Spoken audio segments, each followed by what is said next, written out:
Assalamualaikum warahmatullahi wabarakatuh. Alhamdulillah nahmaduhu wa nasta'inuhu wa nastaghfiruhu wa natubu ilayh wa na'udzu billahi min shururi anfusina wa min sayyiati a'malina may yahdihillahu fala mudilla lahu wa may yudlil fala hadiya lahu asyhadu an la ilaha illallah wahdahu la syarika lahu wa asyhadu anna Muhammadan 'abduhu wa rasuluhu la nabiyya ba'da. Amma ba'du, fa inna asdaqal hadithi kitabullah wa khairal hadi hadi Muhammadin sallallahu alaihi wasallam wa syarrul umuri muhdatsatuha fa inna kulla muhdatsatin bid'ah wa kulla bid'atin dhalalah wa kulla dhalalatin finnar. Jemaah pengajian rahimani wa rahimakumullah, semoga Allah Subhanahu wa taala merahmati kita semuanya. Alhamdulillah, pada malam hari ini kita kembali bisa berkumpul untuk menuntut ilmu yang disebut sebagai jihadul akbar, sebagai jihad yang besar, sebagaimana firman Allah Subhanahu wa taala, wa jahidhum bihi jihadan kabira, dan berjihadlah melawan orang-orang kafir dengan Al-Quran, dengan jihad yang besar.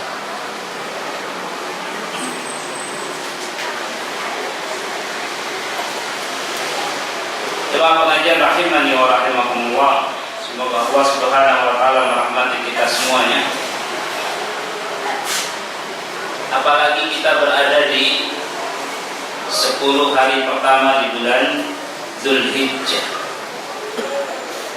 yang mana Rasulullah sallallahu alaihi wasallam bersabda dalam hadis yang diriwayatkan oleh Imam Bukhari, "Ma min ayyamin," tidak ada satu hari pun, al-amalus salih fihinna, amal saleh yang dikerjakan pada hari-hari tersebut, ahabbu ilallah, lebih dicintai oleh Allah Subhanahu wa taala di hadhil ayyamil ashr, kecuali pada 10 hari pertama. Lalu para sahabat bertanya, walal jihad fi sabilillah, apakah pahala tidak juga bisa disamai oleh pahala jihad di jalan Allah? Jadi benaknya para sahabat dulu, amal yang paling utama itu adalah amal jihad, termasuk jihad menuntut ilmu. Ini amalan yang paling utama, sebagaimana sabda Rasulullah sallallahu alaihi wasallam dalam hadis yang lainnya yang diriwayatkan oleh Imam Bukhari dan Imam Muslim, ketika sahabat Rasulullah sallallahu alaihi wasallam bertanya, ya Rasulullah, ayyul a'mali afdal, amal apa yang paling utama? Rasulullah SAW bersabda, imanun billahi wa rasulih, amal yang paling utama itu iman kepada Allah dan Rasulnya. Tsumma ayy, atau tsumma mana? Kemudian sahabat tersebut bertanya lagi, kemudian amal apa? Rasulullah SAW menjawab, jihadun fisabilillah. Setelah iman kepada Allah dan Rasulnya, amal yang paling utama yaitu jihad di jalan Allah. Jadi benar sahabat bertanya, apakah amal di 10 hari pertama di bulan Dzulhijjah ini tidak bisa disamai dengan pahala jihad di jalan Allah? Rasulullah sallallahu alaihi wasallam bersabda, walal jihad, tidak juga bisa disamai oleh pahala jihad di jalan Allah fisabilillah, illa, kecuali rajulun kharaja bi nafsihi wa malihi wa lam yarji min dzalika bi syai', kecuali orang yang keluar membawa jiwa dan hartanya ke medan perang kemudian tidak kembali lagi, artinya gugur di medan perang, artinya rampas, hartanya juga menjadi rampasan musuh. tidak kembali sedikit. Kalau dalam perang umat muslim menang, ada yang gugur, maka pedang saudaranya, pakaian saudaranya, bekal saudaranya yang gugur, kudanya juga kalau masih hidup, cincinnya kalau ada di jarinya dikembalikan ke ahli waris. Rasulullah SAW bersabda di dalam hadis ini, orang tersebut gugur dan hartanya juga tidak pulang. Nah, yang seperti ini modelnya tidak bisa disamai. Tapi berapa banyak orang yang bisa mencapai derajat yang seperti itu? Selamat dari riya, disebut sebagai mujahid oleh Allah dan Rasulnya. Jarang-jarang ada yang seperti itu. Nah, pada kesempatan malam hari ini kita berkumpul di masjid dalam amal yang disebut jihad oleh Rasulullah SAW, disebut jihad oleh Allah Subhanahu Wa Taala di 10 hari pertama di bulan Dzulhijjah. Jemaah pengajian rahimani wa rahimakumullah, dari hadis ini kita bisa mengambil manfaat juga bahwasanya amal apa saja 10 hari pertama di bulan Dzulhijjah ini lebih baik pahalanya daripada berjihad di jalan Allah Subhanahu wa Ta'ala. Ada pertanyaan, kalau ada orang yang bersedekah 100.000 rupiah di 10 hari terakhir di bulan Ramadan dan bersedekah 100.000 rupiah di 10 hari pertama di bulan Dzulhijjah, mana yang lebih utama?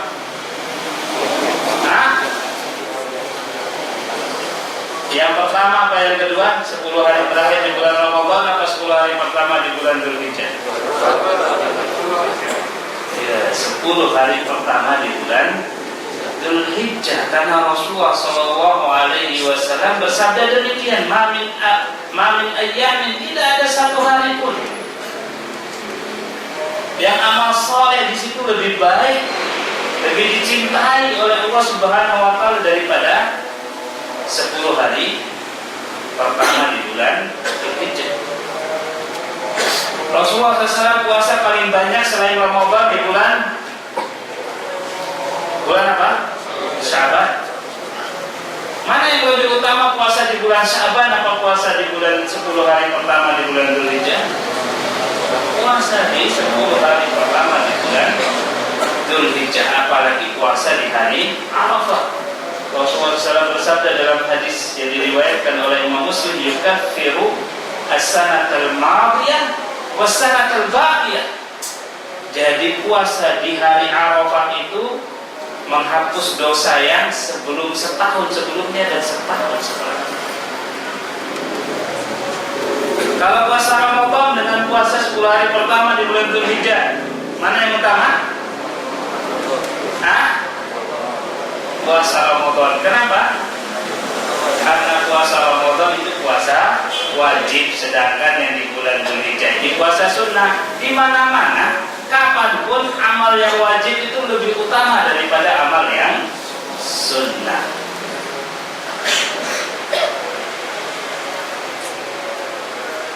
Berbicara tentang hadis yang diriwayatkan oleh Imam Muslim tadi, puasa Arafah itu menghapus dosa sebelumnya, 1 tahun sebelumnya dan 1 tahun setelahnya. Sebagian ulama mempermasalahkan hadis. Syekhul Islam Ibnu Taimiyah memberikan isyarat juga bahwasanya hadis ini sedikit punya masalah tentang dosa yang 1 tahun setelahnya dihapuskan oleh Allah Subhanahu Wa Taala. Ini kekhususan untuk para nabi dan para rasul. Para nabi dan para rasulullah yang diampuni dosa-dosa mereka yang telah lalu maupun yang akan datang. Itu kata beliau rahimahullah ta'ala. Sehingga sebagian para ulama menyatakan potongan terakhir dari hadis riwayat Muslim ini dhaif. Akan tetapi Syekhul Islam tidak memastikan yang demikian, beliau hanya memberikan isyarat saja. Sebagian besar ulama menyatakan hadis ini sahih dari awal sampai akhir, dan mereka juga beralasan bahwasanya yang diampuni oleh Allah Subhanahu wa taala itu dosa-dosa kecil saja, bukan dosa-dosa besar. Oleh karena itu siapa yang puasa di hari Arafah itu tidak boleh melakukan dosa-dosa besar, bahkan juga dosa-dosa kecil. Kalau dia sempat melakukan dosa-dosa kecil setahun setelahnya, diampuni oleh Allah Subhanahu wa taala, bukan dosa besar. Yang kedua, para ahli Badar, diriwayatkan oleh Imam Bukhari rahimahullahu taala, Rasulullah SAW bersabda kepada orang-orang yang ikut perang Badar, if'alu ma syi'tum faqad ghafarallahu lakum. Kerjakan sesuka kalian, sesungguhnya Allah telah mengampuni dosa-dosa kalian.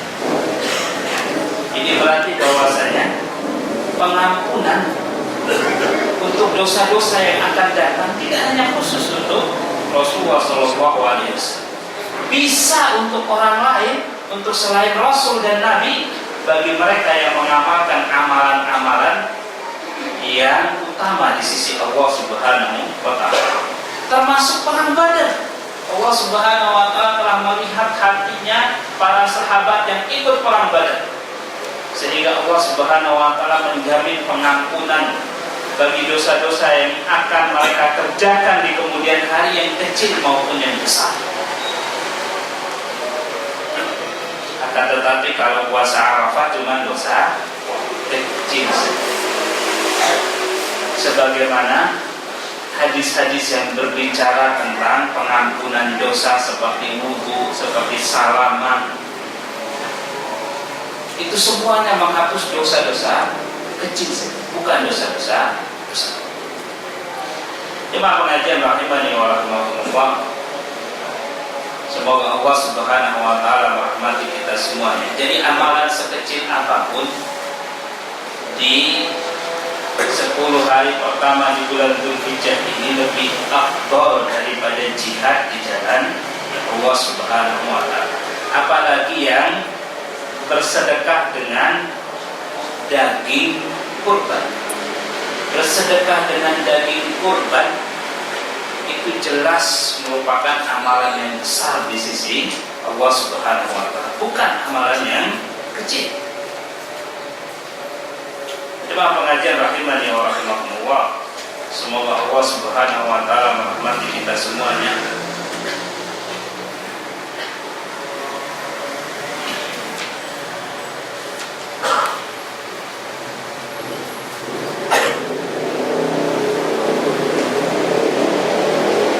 Berbicara tentang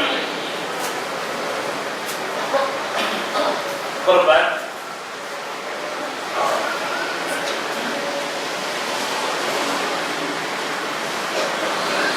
Syekh Abdullah bin Saleh Al-Fauzan menyebutkan dalam kitab beliau Majalis Ashr Dzulhijjah tentang bersedekah dengan hewan kurban itu lebih utama daripada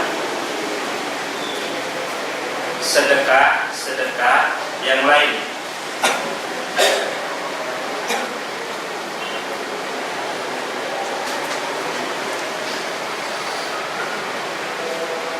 Beliau menyebutkan beberapa poin keutamaan bersedekah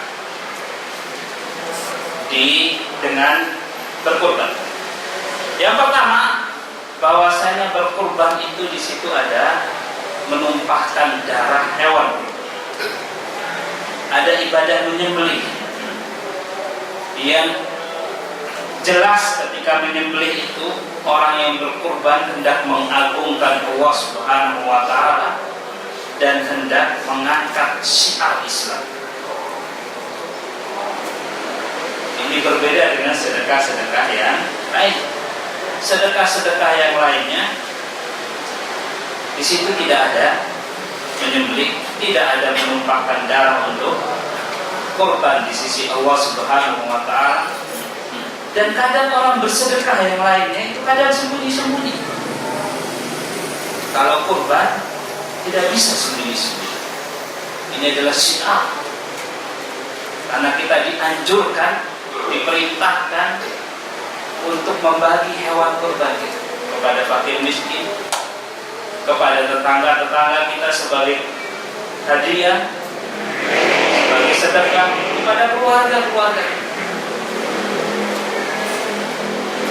Beliau juga menyebutkan bahwasanya berkurban adalah sunnahnya Nabi Shallallahu Alaihi Wasallam yang tidak pernah beliau tinggalkan.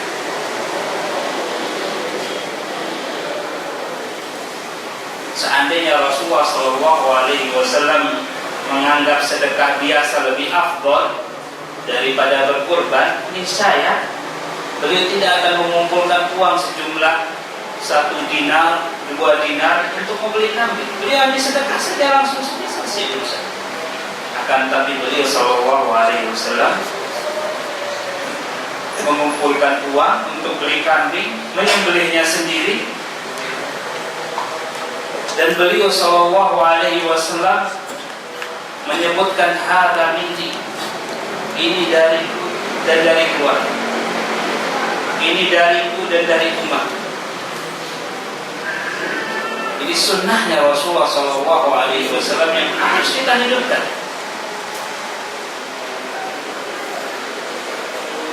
Jemaah pengajian rahimani wa rahimakumullah, semoga Allah Subhanahu wa Ta'ala merahmati kita semuanya. Apalagi Rasulullah Shallallahu Alaihi Wasallam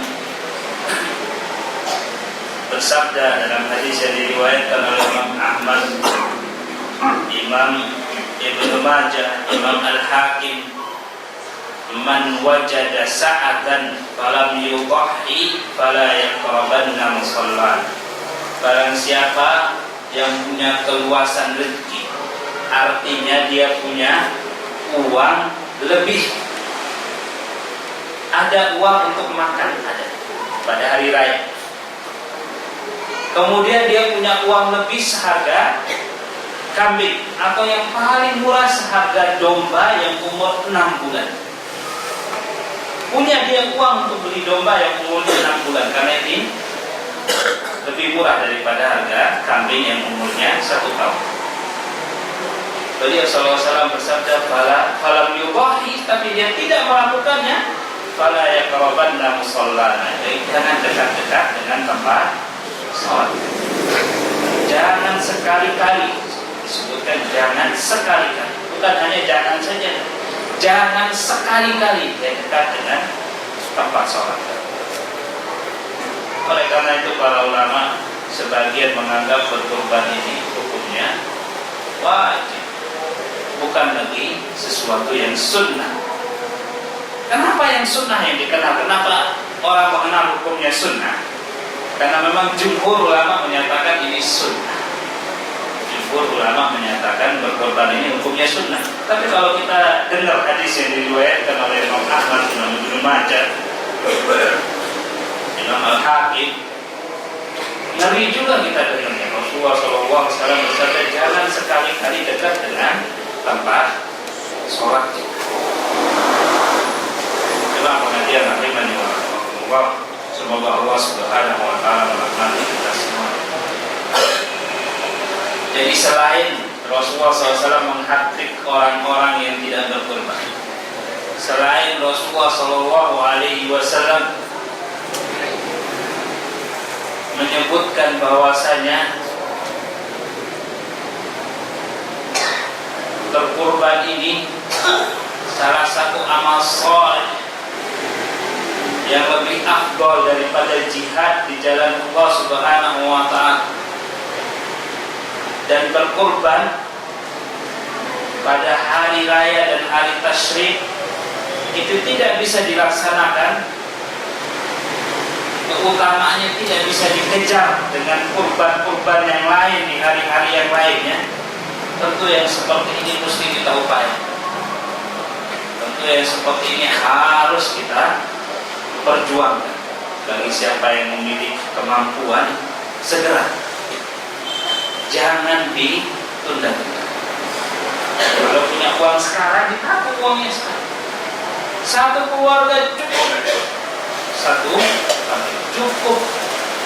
Tapi kalau istrinya punya harta sendiri dan mau berkorban, ini afdal, lebih baik. Kalau dia punya 1 ekor sapi, ini lebih baik. 1 ekor unta jelas lebih baik.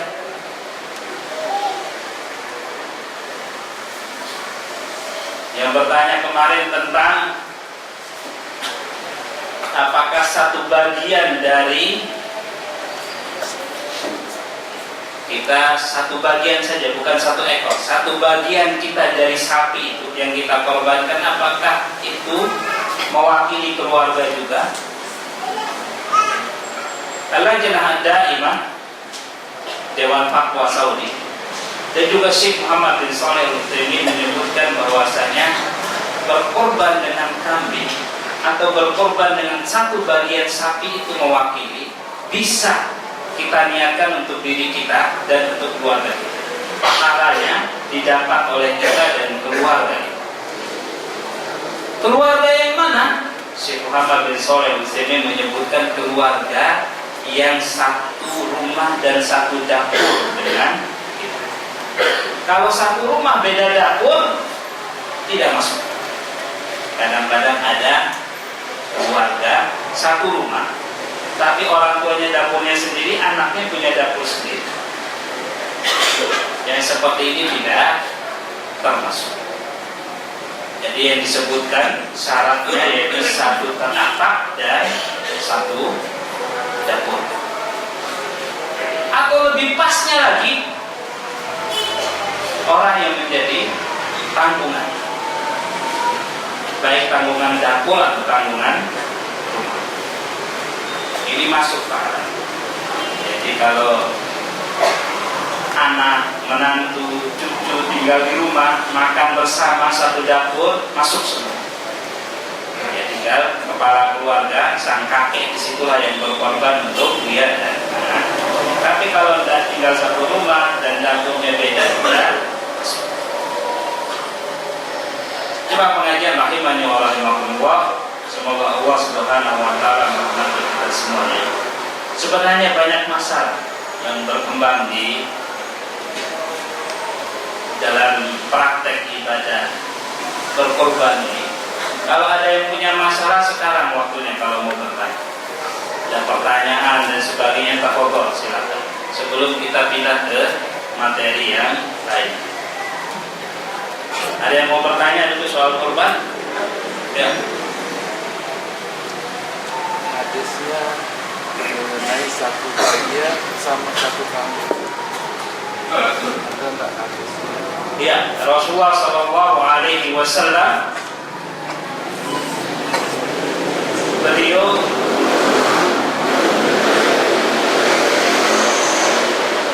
ketika berkorban 1 kambing, beliau Shallallahu Alaihi Wasallam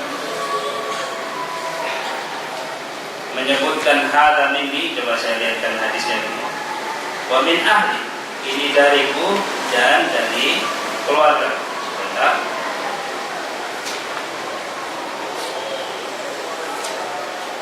Ya. Dalam hadis yang diriwayatkan oleh Imam Muslim, Rasulullah Shallallahu Alaihi Wasallam ketika menyembelih seekor kambing, beliau berdoa atau membaca Bismillah Allahumma taqabbal minni Allahumma taqabbal min Muhammad wa ali Muhammad wa min ummati Muhammad. Ya Allah, terimalah ini dariku dan dari keluargaku, keluarga Muhammad dan umatnya Muhammad. Subhanallah, 1 kambing Rasulullah Shallallahu Alaihi Wasallam menjadikan pahalanya untuk semua orang. Cuma pengajian rahimani wa rahimakumullah. Lantas kenapa Syekh Muhammad bin Shalih Al-Utsaimin menyebutkan tadi cuma satu keluarga saja? Masa tidak boleh satu umat? Karena memang Rasulullah SAW itu bertanggung jawab terhadap umat. Beliau SAW bersabda dalam sebuah hadis yang sahih yang dibawakan juga dalam kitab Janaiz karya Syekh Muhammad bin Nasiruddin Al-Albani.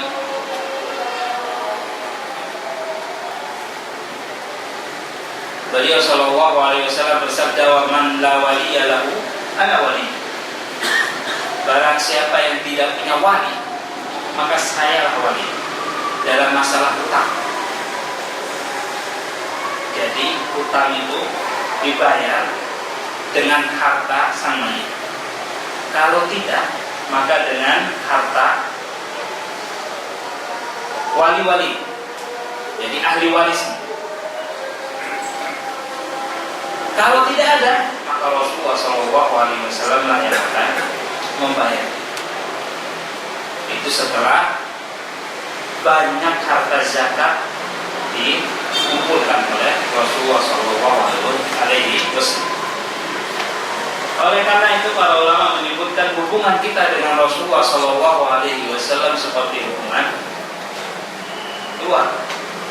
Istrinya beliau adalah ibu kita, sehingga beliau punya hak untuk menyertakan kita semua dalam korbannya beliau. Dan sudah biasa kaum muslimin kalau kelaparan di zaman Rasulullah SAW, mereka datang minta ke Rasulullah SAW. Ya. Jadi itu dalil yang dipakai oleh para ulama bahwasanya satu kambing bisa untuk satu keluarga. Kemudian Satu bagian untuk satu keluarga itu karena kiasan, jadi kias terhadap kambing. Walaupun tidak ada nas yang qahir, Syekh Muhammad bin Shalih Al-Utsaimin menyebutkan kaidahnya satu bagian itu mencukupi apa yang dicukupi oleh kambing. Jadi beliau berkata demikian. Dan ini lebih utama. Jadi kiasnya bukan kias kelas apa namanya, kelas biasa saja. Ini kias aula. Kenapa disebut kias aula? Kias yang utama secara logika. Karena kalau tidak, orang akan milih kambing semua. Padahal terkadang sapi itu lebih afdol karena dagingnya lebih.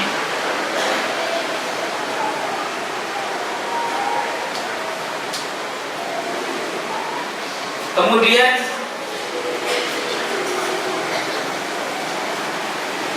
ini juga lebih mudah bagi kaum muslimin, karena terkadang harga untuk satu bagian sapi itu lebih murah daripada harga satu ekor kambing. Terkadang demikian.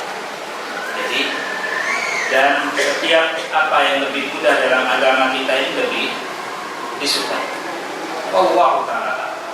Walaupun para ulama, jumhur ulama menyatakan afdolnya orang berkurban itu satu ekor unta, setelah itu satu ekor sapi, setelah itu satu ekor kambing, setelah itu baru kemudian satu bagian unta, satu bagian sapi, dan setelah itu tidak ada lagi yang lebih rendah. Allah Ta'ala. Ya. Masalah korban, apakah penyemir rambut termasuk dari kesadaran bagi orang yang berkorban? ya.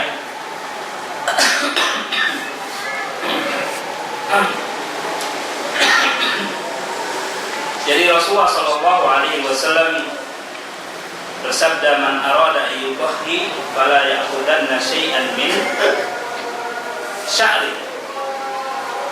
Barang siapa yang hendak berkorban, maka hendaklah dia tidak mengambil bagian dari atau memotong rambutnya atau memotong kukunya.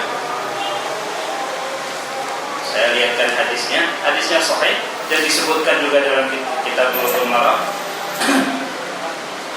Jadi itu dimulai dari tanggal 1.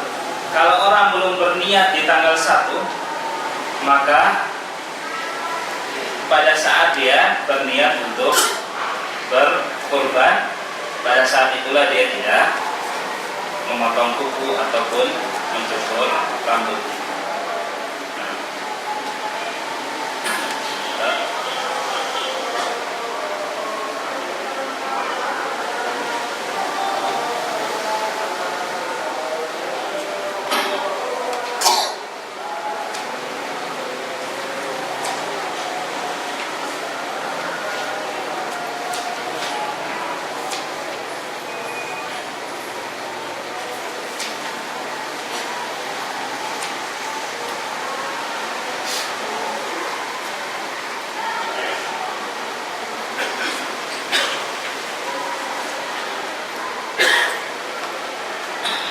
Ya, pertanyaan lain dulu. Apa? Ya. Apakah kita membagikan daging korban kepada tetangga yang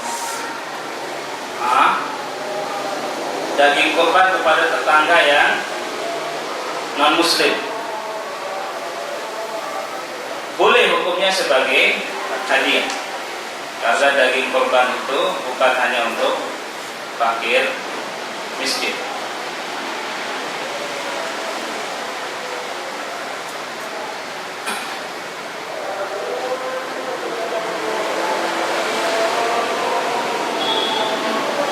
Ya, yang lain?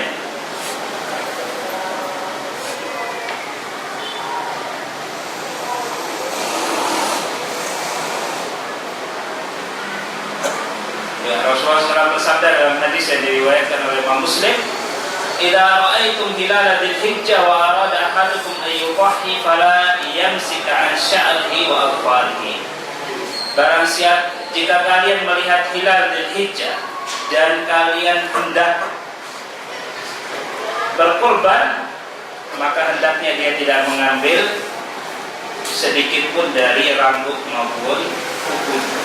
Ini berlaku untuk laki-laki dan wanita sama saja. Dan yang dimaksud dengan rambut dan kuku ini bukan rambut dan kuku hewan sebagaimana sebagian orang salah paham terhadap hadis ini. Yang dimaksud adalah rambut dan kuku manusia yang mau berkorban. Baik, pertanyaan berikutnya. semir? rambut. Semir. Ya, akhwan. Semir rambut boleh, karena ini tidak dilarang dalam hadis. Ya. Bagaimana dengan kegiatan kurban yang diadakan di sekolah dengan uang urunan dari anak-anak? Apakah ini bisa disebut kurban? Tidak bisa disebut kurban. Ya. Jadi kurban itu 1 ekor kambing atau 1/7 bagian dari sapi, itu yang paling sedikit. Kalau ada yang patungan 8 1 ekor sapi, tidak sah. Yang tidak sah siapa? Semuanya tidak sah. Kalau ada yang bayar di bawah harga 1/7 ekor sapi, juga tidak sah kurban. Kecuali kalau yang lain mengikhlaskan. Misalnya 7 orang sama-sama ngumpulin seharga 2 juta rupiah. Tapi orang ke-7 berkata, saya tidak punya uang, saya cuma punya uang 1,5. Kemudian semuanya sepakat, ya sudah, gak apa-apa, biar kami yang nombok sisa. Yang tidak sah korbannya adalah orang yang ke-7. Kecuali ketika musyawarah semuanya menyatakan kami bantu kamu. Yang 500.000 itu kami kasihkan. Jadi kumpulin 500.000 ini, 500.000, jadi lengkaplah uangnya dia 2 juta. Baru sah semuanya korban. Tapi kalau yang lain ngumpulin 2.100.000, dia sendiri yang 2, dia 1,5 juta, yang 1,5 juta ini tidak sah korban. Kecuali yang lain mengikhlaskan 100.000 itu menjadi milik orang ke-7. sehingga masuknya dalam bab at-ta'awun 'alal birri wat taqwa, saling tolong menolong dalam kebajikan dan ketakwaan. Ya. Ada lagi? Ya, yang depan dulu. Saya mau bertanya, Ustaz, masalah korbannya belum waktunya dipotong tapi sudah bisa. Sudah di?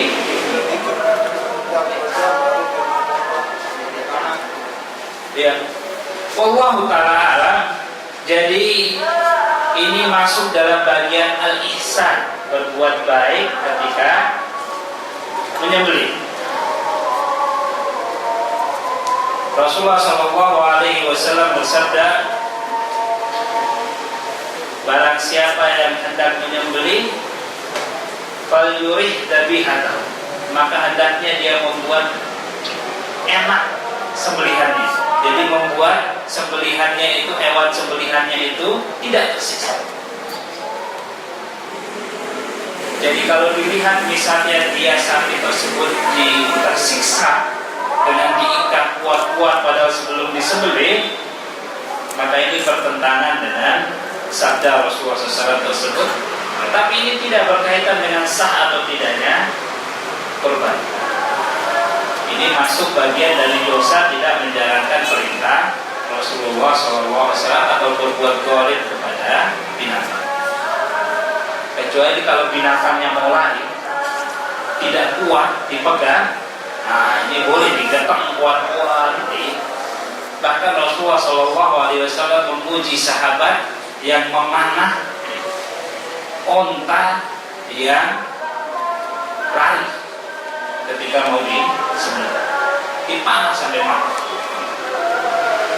Jadi tidak masalah kalau seandainya itu liar, tidak bisa dipegang.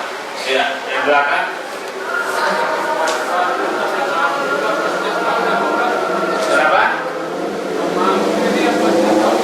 Ya, yang mampu setiap tahun berkorban. Yang mampu. Bolehkah memakan daging korban kita sendiri? Ya seperti itu. Para ulama menyebutkan bahwasanya kenapa kita dianjurkan tidak sarapan dulu sebelum berangkat sholat Idul Adha, agar kita pulangnya itu makan dari daging kurban kita, sembelih langsung segera sarapan supaya cepat. Jadi sunnahnya kurban itu cepat. Boleh dimakan sendiri, disimpan di kulkas, boleh. Akan tetapi harus ada yang disedekahkan, karena namanya saja kurban. Harus ada yang disedekahkan, dihadiahkan, harus ada. Bolehkah berkorban untuk orang yang sudah meninggal? Para ulama berselisih pendapat tentang berkorban untuk orang yang sudah meninggal dunia. Sebagian berkata bahwasanya berkorban untuk orang yang sudah meninggal dunia boleh, karena ini bagian dari sedekah. Akan tetapi sebagian yang lain berkata bahwasanya bersedekah untuk orang yang meninggal dunia itu tidak boleh. Karena Rasulullah SAW tidak bersedekah untuk istrinya yang sudah meninggal dunia, seperti misalnya Khadijah radhiyallahu taala anha. Beliau SAW tidak bersedekah untuk Khadijah.